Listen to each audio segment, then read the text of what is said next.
abin da ake so ga uba in ya dawo bayan ya ci abinci ya yi sallah ya waye ya zara sun zo in ya zo sai ya ce to ina so in baku labari mai daɗi, amma kafin da baku labarin kowa ya tunano yau tun daga safe da ta makaranta zuwa yau me ka gani wanda ya baka dariya ko ya baka haushi ko ya baka mamaki. Ta yawa ya ce babu mai mamaki sai kai masa bayani, ko ya ce mai ban dariya zai baka labari. To sai ka ji ce tunano dai ko a makaranta ko a hanya ko a kaza kaza ya je na yawa tunano ka san ka ban labari mai daɗi ne ma zan baka mai daɗi. To ka buɗe masa kofa abin da ya gani a hanya ko a makaranta wanda ya tasiri a ransa har ya rike shi a matsayin kissa ko labari ko yake ganin koyi zai yi da shi, to in ya fito da abin kai kuma aiki ya same ka sai ka kokari ka gyara.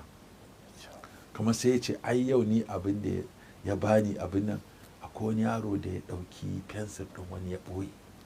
a gaban ido na aka ya ce to kai ka san an ɗauki fensir ɗin, to kai a gurin ka yanzu me hukuncin wanda ya ɗauki fensir ɗin wani ba tare da wancan ya sani ba. Ya ce ɓarawo ne, to ɓarawo ya dace,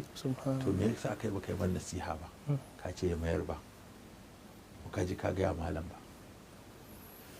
kai haka ai kaza to kaga ka gano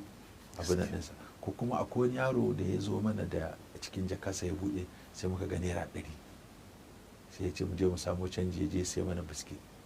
Naira 100 kuɗin makarantarsa ne ko ɗauko waya a gida. To kaga ta nan zaka iya sanin wani abin da ma zaka taimaka makaranta ta gano wani abu a ɓoye